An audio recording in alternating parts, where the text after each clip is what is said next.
So what I decided to do my still curious assignment on was the implementation of the NIL deals by the NCAA. A little background, since the implementation of the NCAA, which through my research I found out was implemented in 1905. So over 100 years, athletes have not been able to monetize off of their name, image, and likeness. That's what the NIL actually means. So basically, through my research, I was able to discover that universities on a yearly basis bring in over $1 million. Mainly the football programs do, but overall, the athletes themselves bring in over $1 million each year to their respective universities. And athletes legally have never been able to accept any money just based off of their name, image, and likeness. So this year, 2022, we saw the NCAA allow student athletes to be able to make money off of their name, image, and likeness. So they're able to get endorsements. Like I've seen athletes be signed to Gatorade. I've seen athletes be signed to Lamborghini. There's an athlete who plays for Nebraska, Nebraska football, who's signed to an AC company. So athletes like that are now able to make money on the side as well.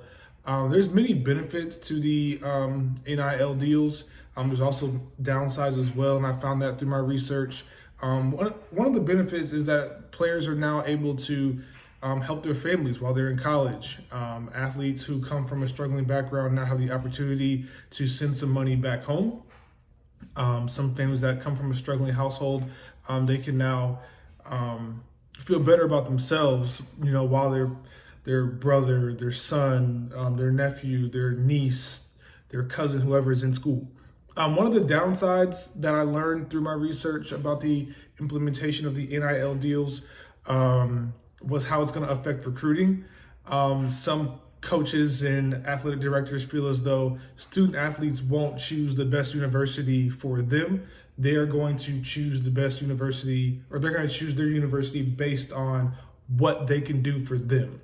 What NIL deal can make them the most money in the 2, 3, 4 years they're in school, and then hopefully that will lead to a professional career if that's something they want to do.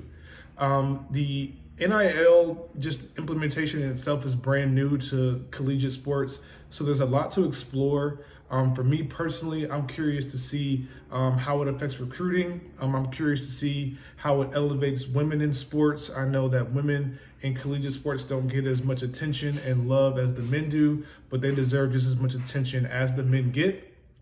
So I'm curious to see what happens in the near future with women in sports. I'm curious to see what top-ranked athletes will choose, maybe not the Alabama or the Georgia, the Clemson or the LSU, and will people question the change of the tide, so to say, for collegiate sports because these student athletes are choosing to go somewhere else to school?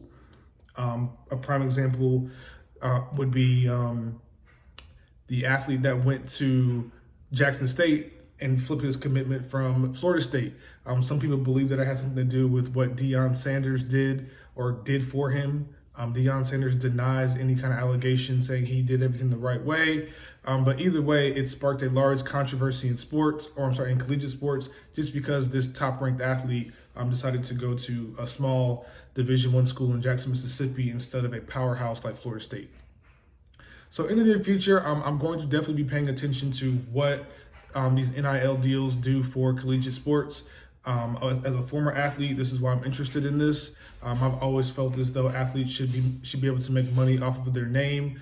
They are a large reason that universities make millions of dollars. So I hope that in the near future, this continues to turn out well for the athlete and the university itself, because in my opinion, it's only right that these athletes make money off of their name, image, and likeness.